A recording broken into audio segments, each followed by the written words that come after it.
When a hive gets too crowded, bees swarm. The old queen leaves with thousands of workers to start a brand new colony.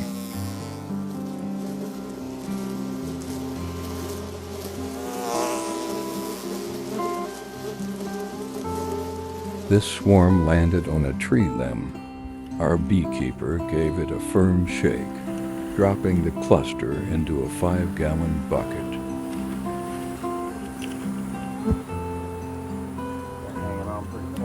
Then he walked them over to an empty bee box and poured them in.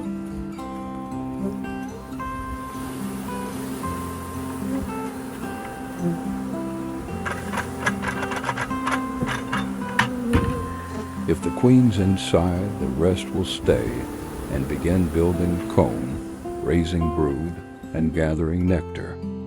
That's how a wild swarm becomes a productive hive, all in a day's work at Wild Honey Bee Farm.